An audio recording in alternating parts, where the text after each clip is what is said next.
Hello, good evening. स्वागत है आप सभी का। आप देख रहे हैं देश का सबसे बड़ा cricket show cricket predictor sponsored by ओनेक्स bat. मैं हूं आपके साथ सुजाता। और बीती शाम को न्यू चंडीगढ़ के मैदान पे एमआई ने धमाल मचा दिया। पहले एक शानदार पारी खेली, 228 रन बोर्ड पर टांग दिया और उसके बाद 20 रन पहले गुजरात टाइटंस को रोककर जगह बना ली है दूसरे क्वालिफायर में, जहां पंजाब से उसकी भिड़ंत होने वाली है। लेकिन आपको बता दें कि जो फाइनल में जीतेगा वो आरसीबी से भिड़ेगा। लेकिन उससे पहले हुआ क्या? उससे पहले यह हुआ कि रोहित और बेस्टो की ओपनिंग जोड़ी ने धमाकेदार शुरुआत की, 84 रनों की साझेदारी की। उसके बाद स्काई ने 33 और हिटमैन ने कुल मिलाकर 81 रन ठोके और इसी के साथ 300 छक्के मारने वाले वो भारतीय बन गए हैं। और इसी के साथ आईपीएल में उनके हो गए हैं 7000 रन पूरे। ये वो रिकॉर्ड थे जिसकी चर्चा हमने आईपीएल की शुरुआत में की थी कि ये रिकॉर्ड टूटेंगे और आखिरी पड़ाव में, आखिरी हफ्ते में ये रिकॉर्ड जो है वो रोहित ने अपने नाम कर लिया है। कुल मिलाकर 228 रन बनाए थे एमआई ने। जवाब में गुजरात की शुरुआत लड़खड़ा गई। कप्तान गिल सिर्फ 1 रन पर आउट हो गए और उसके बाद एक और महत्वपूर्ण विकेट जो था वो बड़े अजीबोगरीब तरीके से गया। हिट विकेट हो गए मेंडिस। साई सुदर्शन ने जरूर 80 रन बनाए लेकिन कोई लंबे समय तक उनका साथ नहीं दे सका। गुजरात की पारी 208 पर सिमट गई और 20 रनों से ये मुकाबला एमआई ने जीत लिया है। पर सवाल यह है कि अब पंजाब और एमआई में से कौन जीतेगा, क्योंकि दोनों में से जो जीतेगा उसी के साथ भिड़ंत होगी आरसीबी की आईपीएल 2025 के फाइनल में। तो ये एलिमिनेटर के नतीजे हमने आपको बता दिए। गुजरात ने जबरदस्त तरीके से खेल दिखाया। शुरुआत में ही एमआई लड़खड़ा रही थी लेकिन बाद में एमआई संभल गई और कल के मुकाबले में, हालांकि हम ये भी कह सकते हैं कि एक तरफा मुकाबला नहीं था। ये अच्छी बात थी कि दोनों ही 200 प्लस के ऊपर पहुंचे। 208 तक गुजरात भी पहुंची और साई सुदर्शन जो थे वो लगातार वहां डटे रहे। 80 रन भी उन्होंने बनाए और इसी की बदौलत जो कुल मिलाकर उनका आंकड़ा हो गया है वो है 759 और ये 5वां बेस्ट स्कोर है आईपीएल का इतिहास का। और उसके बाद अब गुजरात का जो सफर है वो खत्म हो गया है। लेकिन आखिर इस मुकाबले में हुआ क्या, इस पर भी हम डिटेल में बात करेंगे। और कल मुकाबले में किसकी ज्यादा एज नजर आता है, कौन ज्यादा मजबूत नजर आता है, इस पर भी हम डिटेल में चर्चा करने वाले हैं। और दो खास मेहमान हमारे साथ जुड़ रहे हैं इस चर्चा में। हमारे साथ हैं सीनियर स्पोर्ट्स जर्नलिस्ट ताऊस रिजवी और साथ ही हमारे जुड़ेंगे फॉर्मर क्रिकेटर और कमेंटेटर अतुल वासन। ताऊस, आपसे शुरुआत करते हैं। देखिए, मैच का नतीजा हम सब जानते हैं क्या हुआ। एक तरफ रोहित शर्मा ने जो पारी खेली, जीवनदान भी उन्हें मिला, लेकिन उनकी जो 81 रनों की पारी थी वो बहुत महत्वपूर्ण थी। 228 रन जोड़े एमआई ने। गुजरात बहुत पास पहुंच गई थी और उसमें सबसे बड़ी भूमिका थी साई सुदर्शन की। और साई सुदर्शन लगातार जो है वो कंसिस्टेंसी उनमें देखने को मिली। इस हाई प्रेशर मैच में भी 23 साल के युवा खिलाड़ी ने ये बताया कि वो किस मिट्टी के बने हुए हैं। 759 रन उन्होंने बनाए हैं। 5वां सबसे बड़ा स्कोर है ये कुल मिलाकर। जो पारी उन्होंने खेली, बावजूद इसके लक्ष्य हासिल नहीं कर पाई गुजरात। लेकिन आपको लगता है कि आखिर हुआ क्या? साई अपनी जगह पर अपना उन्होंने योगदान दिया। मिडल ओवर में कहाँ गलती हुई, कहाँ अलग करना जो चाहिए था वो नहीं कर पाई गुजरात टाइटंस? देखिए, टोटल तो बहुत बड़ा था। टोटल अच्छा खासा था, 220 आरोपी फाइनल में और क्वालिफाइंग में। और नॉकआउट स्टेज में जब टोटल बड़ा होता है तो प्रेशर होता है ऑब्वियसली टीम के ऊपर। तो वही एक्सपेक्ट कर रही थी पंजाब गुजरात टाइटंस की। भाई उनकी जो जिम्मेदारी रही है, जो उन्होंने निभाई है, चाहे वो साई सुदर्शन हो या शुभमन गिल, जिसका डर था हमको कि अगर इनमें से कोई एक गया तो बड़ी ही मुश्किल हो जाएगी।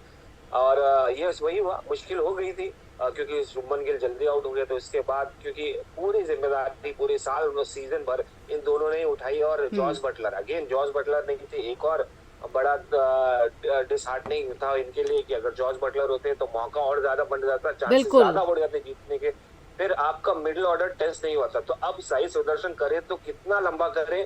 आपके पास सामने बुमराह भी है फेस करने के लिए। वॉशिंगटन सुंदर ने जबरदस्त जिम्मेदारी निभाई जॉस बटलर के एब्सेंस में। जिस तरह से उन्होंने खेला कल, ऐसा लगा ही नहीं था कि भाई इनको नंबर 3 पे पहली बार मौका मिला या काफी दिनों बाद मिला है। मतलब जिस तरह से उन्होंने बल्लेबाजी की है, रिस्पॉन्सिबिलिटी ली है और मैच को ऑलमोस्ट क्लोज ले गए थे, क्योंकि लोगों को लगा नहीं था कि भाई गुजरात ऐसा हार जाएगी।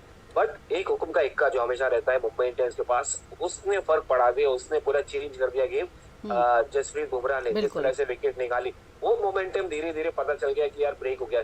रुदरफोर्ड ने कोशिश की बट इतना टेस्ट नहीं हुआ है। ये इनका मिडिल ऑर्डर है, इतना टेस्ट नहीं हुआ। अगर थोड़ा सा हो जाता, 1-2 मैच निकाला है इन्होंने। शाहरुख खान ने तेवतिया क्या ही कर लेते, क्योंकि एक बड़ा हम्म। टोटल था। आपको बिल्कुल, एक जसप्रीत ओवर में बुमराह और 5 छक्के ट्रेंट बोल्ट ने ज्यादा पूरी मार तरह से सकते थे, मैच का जो रुख है बट वो पलट मैच कर रख दिया, होता है। क्योंकि एक मौके पर लग रहा था कि शायद गुजरात टाइटंस जो है वो पूरी तरह से मैच को अपने कंट्रोल में ले चुकी है, जब साई सुदर्शन और वाशिंगटन सुंदर जो है उनकी एक बड़ी मजबूत साझेदारी जो है वो डेवलप हो गई थी। इधर अगर हम जसप्रीत बुमराह की बात करते हैं तो ये हाई स्कोरिंग पिच था, क्योंकि जिस तरह से स्कोर बने दोनों ही पारियों में 200 प्लस तो बन ही गए।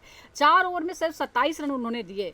क्या आपको लगता है कि 2025 के मिडिल ओवर्स में उनका इकोनॉमी रेट जो 4.78 का है, जो 88 गेंदबाजों में सबसे कम है, यानी बेहतरीन है, बुमराह इस फेज में इतने घातक क्यों है? इसका रीजन क्या है? क्या उनकी लेंथ वेरिएशन या माइंड गेम, आखिर क्या स्पेशल बनाता है बुमराह को, इतना ताकतवर बनाता है? देखिए कॉम्बिनेशन है, ये कॉम्बिनेशन है। जसप्रीत बुमराह एक पैकेज लेके आते हैं, चाहे आप दिमाग की बात करिए, चाहे आप उनके एक्शन की बात करिए, अनकन्वेंशनल एक्शन जो हम हमेशा बात करते हैं, चाहे आप उनकी वेरिएशन इन गेंदबाजी की बात करिए, जी। स्विंग भी कर लेते, तेज भी डाल लेते और उंगलियां घुमा लेते, ऊपर से थोड़ा स्पिन स्लो करा लेते, स्लोअर बाउंसर करा लेते। उसके बाद पिच की वेरिएशन की बात करें, जो पिचिंग करते हैं, तो ये कॉम्बिनेशन बड़ा ही डिफिकल्ट होता है। और खास करके सबसे ज्यादा देखिए, टैलेंट तो बहुत सारे लोगों के पास होता है, बट वो टैलेंट को यूज करने की एबिलिटी बहुत कम लोगों में होती है। तो ये चालाक गेंदबाज है, सबसे इंपॉर्टेंट है, हर गेम से सीखते हैं, और जिस तरह से उन्होंने एग्जीक्यूट है करते हैं अपने गेम प्लान को, वो बड़ी बात है। प्लान तो सब कर लेते हैं, एग्जीक्यूट कितने करें वो इम्पोर्टेंट है।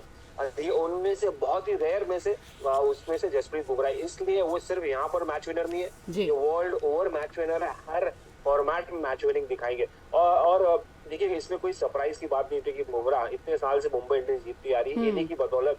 One of the biggest reason, I would say major reason of Mumbai Indians success over so many years. अब बुमराह देखिए अगेन, उनका एक कॉम्बिनेशन, अगेन जैसे मैंने कहा, जबरदस्त तरीके से यॉर्कर डाली थी कल वाशिंगटन सुंदर को, पता ही नहीं चला कि यार क्या करे। इससे भी उन्होंने ऑस्ट्रेलिया में एक डाली थी जो आज बिल्कुल। और देखिए बुमराह की भूमिका क्या है वो इस सीजन के स्टार्ट से ही पता चल जाते हैं कि शुरुआती मुकाबलों में जब वो मौजूद नहीं थे तो किस तरह से एमआई लड़खड़ा रही थी, और शायद वो ज्वाइन नहीं करते तो एमआई अभी तक सस्टेन भी नहीं कर पाती। तो ये बताता है कि बुमराह की कितनी बड़ी भूमिका है एमआई को जिताने में थ्रू आउट द ईयर्स, और इस साल भी उन्होंने कितनी बड़ी भूमिका निभाई है। लेकिन जैसा कहते हैं कि if you catches win matches and if you drop a catch you drop a match, और ऐसा कुछ देखने को मिला, क्योंकि हिटमैन को जीवन दान देना कितना बड़ा खतरा हो सकता है वो हमने कल देखा।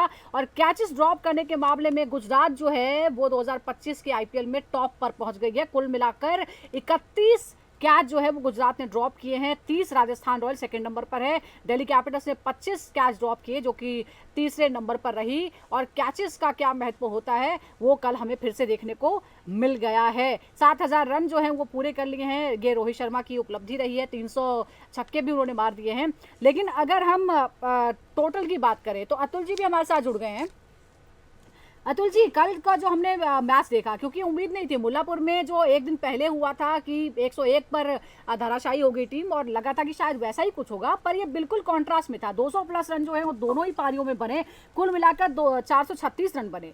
क्या हम देख रहे हैं कि नॉकआउट मुकाबले में भी अब पहले के कंपैरिजन में टीमें जो है अग्रेशन दिखा रहे हैं, यानी ज़्यादा रन बने, लो स्कोरिंग मैच नहीं है वो, और वो जो एक स्ट्राइक रेट जो है वो नर्वसनेस से ऊपर पहुंच चुका है? देखिए, एग्रेशन तो दिखाना पड़ेगा, और मुझे लगता है पंजाब की अगर आप बात कर रहे हैं ना, तो एग्रेशन दिखाते हुए प्लान बी उनके पास था, पर वो इम्प्लीमेंट नहीं कर पाए और एकदम धराशायी हो गए। मुझे लगता है जो प्रेशर था विराट कोहली का कि भाई 225 तो चाहिए, वो ओवर जो उन्होंने टारगेट रखा, उसके कारण ऐसा हुआ और वो बिल्कुल इम्प्लोड कर गए। पर मुंबई के पास क्या है कि एक एक्स फैक्टर ये है कि पहले जीत चुके हैं कई बार, तो उनको अलग सा एक उनके पास था कॉन्फिडेंस है कि हाँ, we have done it before, will do it again. तो जो उनके पास क्या है कि आपके पास क्वालिटी प्लेयर है, ही वाज डू, मैंने पहले कहा था रोहित शर्मा दिखाएंगे जलवा, और दिखा दिया। फिर उनके पास एक जीनियस है बुमराह, अगर 450 रन बने हैं, उसके अंदर से एक जो गेंदबाज है वो सिर्फ 6.5 सवा 6 की औसत से रन दे रहा है, तो 25-30 रन तो फर्क वही डाल देता है, तो वो विकेट भी निकाल देता है। तो वो आके मतलब वो ऐसा है, ब्रह्म अस्त्र है कि वो पंजाब के पास था नहीं, और पंजाब खेलती चलेगी। और वो जो गेंद आउट हुई श्रेयस अय्यर को, जो मेरी टेस्ट क्वालिटी की गेंद, और हेजलवुड वर्सेस श्रेयस अय्यर, तो ऐसी जेन्युइन क्रिकेट बीच में जो पैसेजेस आते हैं आपने पूरा सीजन रिलाय करा अपने ओपनर्स पे और मिडिल ऑर्डर बीच बीच में थोड़ा सा कॉम्प्लेसेंट हो गया। पर मुंबई के पास क्या था कि उनमें जो आता रहा मारता रहा। जो अगर तिलक आए, हार्दिक पांड्या ने भी जो रन बनाए, जो वो बफर मिल गया ना, वहाँ बिल्कुल डिफ्लेट हो गया। पर फिर भी तारीफ करूंगा मैं गुजरात की कि उन्होंने चेस किया। पर आप देख लेंगे उनके 2-3 खिलाड़ी आउट होते, जॉस बटलर नहीं थे कोई बात नहीं, पर पीछे नाम नहीं थे। राहुल तेवतिया पे आप अगर डालेंगे प्रेशर कि भैया आप जिता के दो, वो once in a blue moon होगा।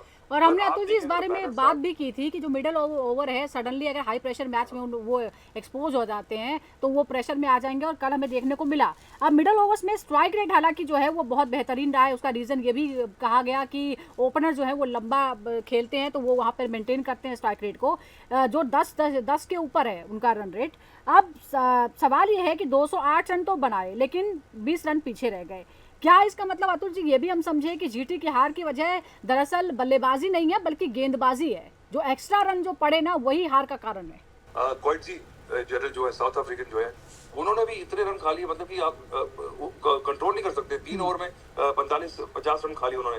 तो जब 2 गेंदबाजों की और टॉप के गेंदबाज आपका जिसपे पूरा सीजन आपने डिपेंड किया है वो ऑफ डे हो जाए, बाकी nobody came to the party. तो आई थिंक वो जो आखिरी ओवर में जो खाए ना रन उन्होंने, तो 3-4 ओवर में वो डिफरेंट हो गए। तब तक मैच बड़ा बीच में था in spite of Rohit Sharma brilliance. पर मुंबई की दाद देनी होगी कि उनका प्लान था कि चलिए हमारे पेस मिल गया तो मारते ही गए वो, और रुके नहीं एंड तक। बिल्कुल, और एक समय तो पूरी तरह से जीटी जो है वो कंट्रोल में नजर आ रही थी, हालांकि उसके बाद ब्रेक थ्रू मिल गया। लेकिन एक जो पॉजिटिव एमआई के लिए भी आया है ताउस, आप देखेंगे अश्विनी कुमार जो है डेथ ओवर्स में उनका जो इकोनॉमी रेट है 3.3 और 28 रन उन्होंने दिए, शाहरुख खान को आउट किया। क्या एमआई के पास अब एक नया डेथ ओवर का स्पेशलिस्ट आ चुका है, खास तौर पर सीनियर तेज गेंदबाज अगर एब्सेंट होते हैं? आपको लगता है कि अश्विनी कुमार को इस तरह से ग्रूम किया है टीम ने? द बेस्ट पार्ट इज मुझे लग रहा है हर बार एक नया एक्स फैक्टर हर सीजन कहीं ना कहीं लेके आते हैं, और आप देखेंगे शुरुआत से लेकर आखिर तक एक्स फैक्टर्स की भरमार है मुंबई इंडियंस के पास। And the reason that they have been so successful over the year, again Ashwini Kumar के पास जबरदस्त वेरिएशन है। मिस्ट्री बॉलर है अभी तक, क्योंकि उनको पता नहीं, ज्यादा एक्सपोज नहीं है और लोगों को पता नहीं कैसे डील किया जाए। और ये बेस्ट पार्ट रहती है मुंबई इंडियंस की तरफ से कि हर बार एक नया बॉलर जो आता है, टीम्स को सामने वाली पता नहीं रहता, और एक स्पेशल तरीके से स्काउटिंग जो उनकी टीम है वो जबरदस्त तरीके से स्काउट करती है, प्लेयर्स को लेके आती है। और जिस तरह से ये बंदा है, स्किनी बॉलर है, बॉल अच्छा वेरिएशन लेके आता है, ऑब्वियसली पेस नहीं है, छोटी हाइट का है और लेंथ में वेरिएशन लेके आता है, तो एक एडवांटेज कहीं ना कहीं होता है। और आप देखेंगे एक संटोकी करके वेस्ट इंडीज के बॉलर थे, वो भी ऑलमोस्ट सिमिलर काइंड थे, मुंबई इंडियंस ने लिया था। और बहुत सारे ऐसे गेंदबाज आपको देखेंगे, मगर ये जो लेके आते हैं अश्विनी, बहुत ही चोकिंग वाली गेंद लाइन डालते हैं और बहुत ही मुश्किल क्रिएट करते हैं। आप मुझे याद है 5 विकेट निकाला था अपने डेब्यू मैच में, और जिस तरह से उन्होंने गेंदबाजी की थी यार, बड़ा इंप्रेसिव लगा था।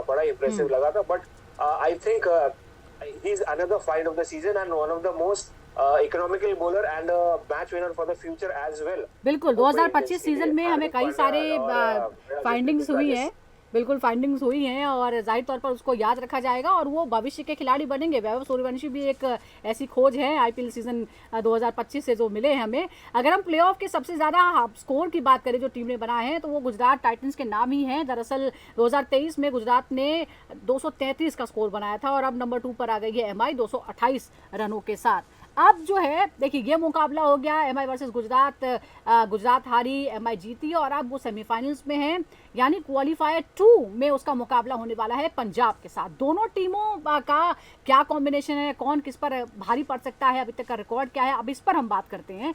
और जैसा मैंने आपको बताया कि 32 बार आमना सामना हुआ है, पंजाब किंग्स ने 15 बार और मुंबई ने 17 बार जो मुकाबले जीते हैं। पिछले 5 में अगर बात करें तो पंजाब ने 2 बार, मुंबई ने 3 बार जो है जीता है। और लास्ट मुकाबले को लेकर जो है वो जाहिर तौर पर याद रहेगा। रोहित शर्मा की कप्तानी की अगर हम बात करें अतुल जी, तो एमआई ने प्लेऑफ में पहले बल्लेबाजी की है ज़्यादातर, 10 में से 9 बार वो जीते, ऐसा ही करके। क्या ये आंकड़ा दिखाता है कि एमआई टारगेट सेट करने में ज़्यादा भरोसा करती है जबकि ज़्यादातर टीमें चेस करती हैं? कल के लिए भी कहा जा रहा था कि चेस करना अच्छा रहेगा, लेकिन टॉस जीतकर पहले बल्लेबाजी चुनी एमआई ने।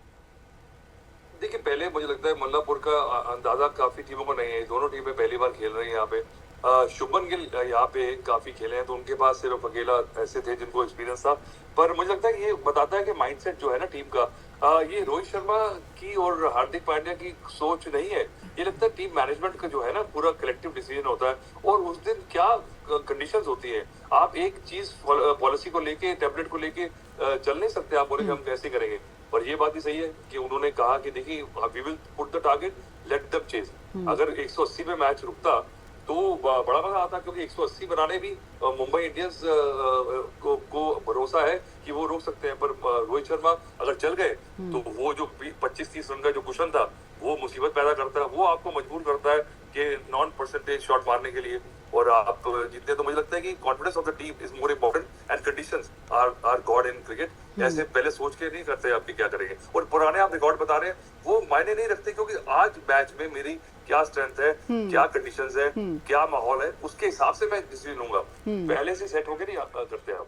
लेकिन हम एमआई को देख रहे हैं कि शायद उसको अपनी बैटिंग पे ज़्यादा भरोसा है, इसलिए 10 में से 9 बार उसने यही किया है, यही उसका पैटर्न है और वो जीती भी है। यानी वही फॉर्मूला आपके पास हो तो आप बैटिंग में भरोसा अपनाया हुआ फॉर्मूला जी। ट्रेडिशनल तरीका वही है कि पहले टॉस जीतो और बल्लेबाजी करो।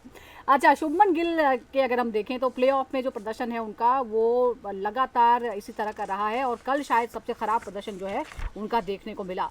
अब ये भी बड़ा सवाल है इधर दूसरी तरफ, पंजाब ने जो पिछले मुकाबले में किया था लीग स्टेज में ताउस एमआई के खिलाफ 185 रन पर का जो लक्ष्य था 9 गेंद रहते ही हासिल कर लिया था। पावर प्ले में 72 रन बनाए थे 1 विकेट के नुकसान पर। क्या आपको लगता है कि इस मुकाबले में फिर से वो आक्रामक पावर प्ले की रणनीति जो है वही उसका हथियार होगा? क्या एमआई को इस बार बुमराह को नई गेंद से बॉलिंग करानी चाहिए, क्योंकि जो अग्रेशन है पंजाब का वही उसकी खासियत है और उसी का इस्तेमाल करके वो जीती है इतने और इस लेवल पर पहुंची है? देखिए बुमराह एक ऐसा ब्रह्मास्त्र है, मुझे अच्छा सॉरी नहीं बोलिए नहीं मैं तो जिस आपने जो बात की ना बुमराह पे, क्या है कि जहां जरूरत पड़ेगी वहां गेंदबाजी करवाएंगे। मुझे लगता है कि पंजाब के ऊपर प्रेशर है, क्योंकि अब आ गया है करो या मरो वाला मैच। तो मुझे लगता है जो कुशन था वो वेस्ट कर दिया, और मुंबई को क्या भरोसा आ गया। तो और उनके पास बुमराह है और बोल्ट भी है। मुझे लगता है ये दोनों, और सेंटनर इस मैच में कुछ खास नहीं किया, पर वो भी हमें पता है कि अगर विकेट मिल गई तो वो बड़ा फैक्टर हो सकता है। तो बिल्कुल सेटल लग रही है टीम, क्योंकि मुझे लग रहा है अश्विनी कुमार की बात कर रहे हैं आप, तो बॉलिंग ऐसी नहीं है कि अब आप उस कंडीशन में कैसे पिच पे होगा। और पंजाब पे प्रेशर है, क्योंकि पंजाब को अब इनिशिएटिव लेना है। वो रिलाय कर रहे हैं अपने ओपनर्स पे। ओपनर जिस दिन नहीं चले उस दिन श्रेयस अय्यर पे प्रेशर आया, आउट हो गए, सारे आउट हो गए। तो मुझे लगता है कि थोड़ा सा अब माइंडसेट है वो थोड़ा बदलना पड़ेगा, क्योंकि अब जो हो गया हो गया। आप पिछले मैचेस की बात कर रहे हैं, वो आंकड़े गए, वाटर अंडर द ब्रिज, भूल गए।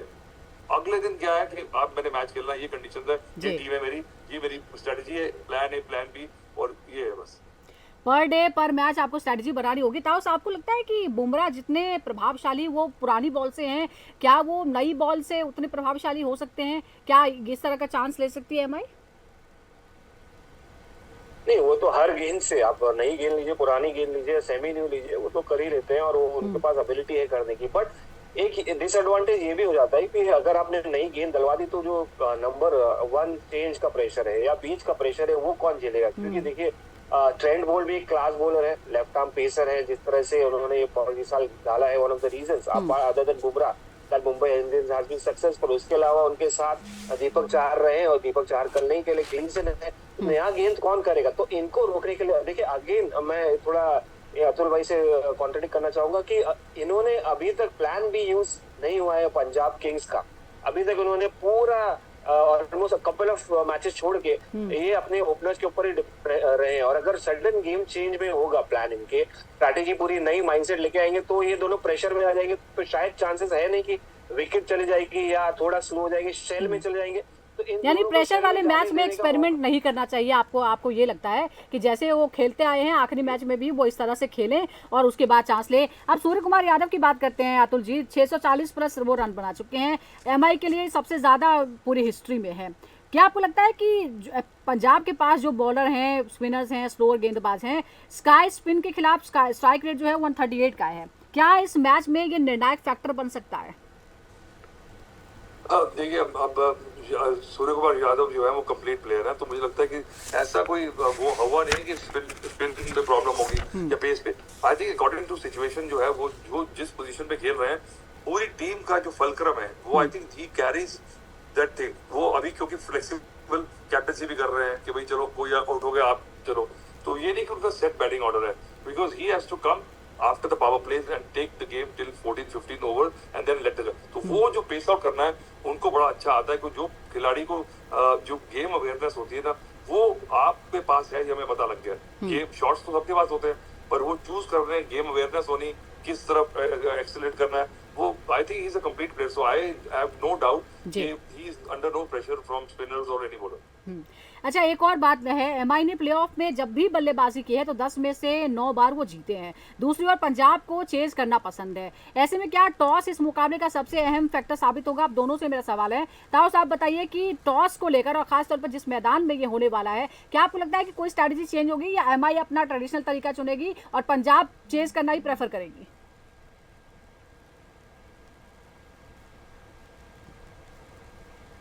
अतुल भाई ने बहुत ही अच्छा जवाब दिया था कि भाई देखिए ऑन द डे डिसाइड नहीं हो सकता कि हाँ। भाई आज हम ऐसा करेंगे, आज हम प्री मेडिटेट करके आएंगे कि भाई हमको आज तेज करना है या हमको आज वो करना। विकेट क्या कह रही है, आपकी स्ट्रेंथ क्या है, कंडीशंस क्या है, बारिश होगी कि नहीं, क्लाउडी कवर होगा कि नहीं, ड्यू फैक्टर होगा कि, तो ये सब कंडीशंस प्ले इन हो जाता है। मैच के एक दिन पहले शुरुआत हो जाती है बातचीत करने की, उसके बाद मैच डे पे की ओवरऑल कंडीशंस क्या है, किस तरह से रिस्पॉन्ड करेंगे, तब डिसाइड होता है 11। फिर उसके बाद होता है आपका टॉस जीत के बल्लेबाजी करना है या गेंदबाजी करना। ऑब्वियसली हिस्ट्री तो रहती है उनके पास, 9 बार चेस ये 9 बार डिफेंड करते हुए जीते हैं, मगर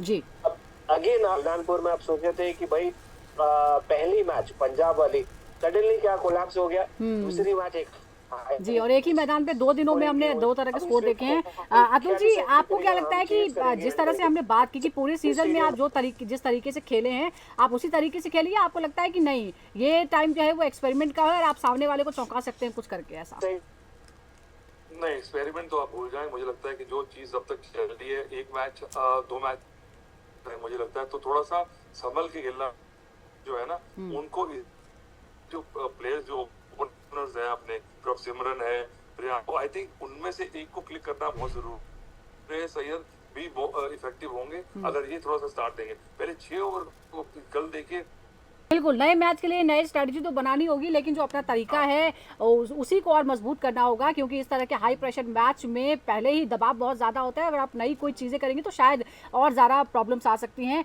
जैसा कि हमारे दोनों ही गेस्ट मानते हैं। बहुत बहुत शुक्रिया आपका, लेकिन इंतजार हमें रहेगा कि आखिर होगा क्या, क्योंकि पंजाब ने थ्रू आउट बहुत शानदार खेल दिखाया है और 11 साल बाद उसे ये मौका मिला था।